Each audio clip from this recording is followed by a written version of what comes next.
Hi guys and welcome back. So today I'm going to be showing you how to make this Nutella cheesecake slice. Let's begin. To get started on the recipe, you'll want to make the base. So grab yourself a food processor and place in your bourbon biscuits and blitz them down until they are much more of a fine crumb. A few big pieces here and there won't really matter, but you should try and get it as fine as possible.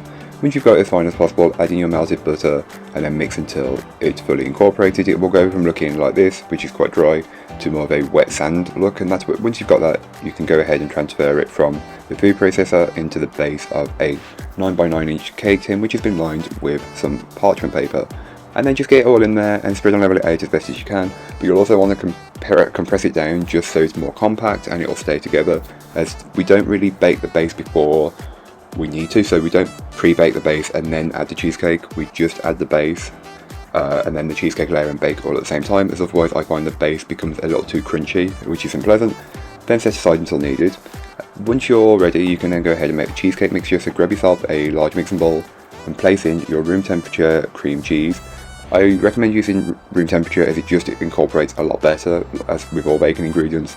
Then your sugar, followed by the vanilla, not forgetting to add in your sour cream or milk, yogurt. Then your cocoa powder, your eggs, and then you can add in, at this point as well, the flour. Some people like to add in the flour at the end, but because we mix it just enough, it won't become overmixed. Not forgetting to add the main ingredient, which is Nutella, and then just give it all a good mix until it's fully incorporated. You're looking for a mixture that's smooth, glossy, and you can't see a trace of a single ingredient. So if you can, just keep mixing until you can't. I find around 60 to 90 seconds works really well for this recipe, but you may need more or less time depending on how you do it. Then give the bowl a good scraping down, and this will just incorporate any bits that may not have been fully worked in from earlier on. Don't forget to scrape the top and the bottom of the bowl, that's normally where it sticks. You can then go ahead and grab the base that you made earlier on and top that with the chocolate cheesecake mixture. Just pour it on there and get it on as level as you possibly can. It'll smooth out pretty well itself, but just give it a little tap around to get the jiggle on and it'll just fall into place. Cover with some foil and then place into your preheated oven and bake it up. I'll leave all that information in the blog post, which will be linked down below, so don't forget to check it out if you are interested. So once your cheesecake is baked and fully cooled, you can then go ahead and top that with some more Nutella, because who doesn't want more Nutella? Just warm it up in the microwave. This will make it much easier to work with, and this will be going back in the fridge anyway, so it will firm up pretty quickly. So just add your Nutella on top, then spread and level it as best as you possibly can. Doesn't need to be perfect, but this is also the perfect time to fill in any inconsistencies with your bake. It'll just level it and looks okay. Then on top, I just added some chopped hazelnuts. Again, this is completely optional and you don't have to do it if you don't want to.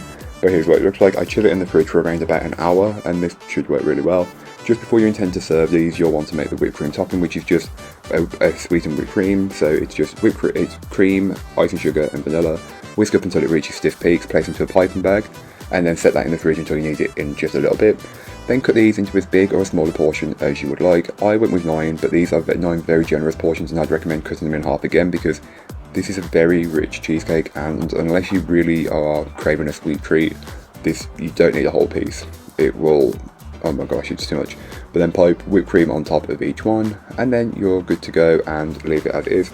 But that's all today. I hope you enjoyed. If you did, don't forget to like, comment and subscribe for more from me, and I'll be back again soon with another recipe, so join me then. In the meanwhile, don't forget to check out the description. There'll be a link to this recipe, a link to my blog, and links to my social medias. But that's all today. I hope you enjoyed.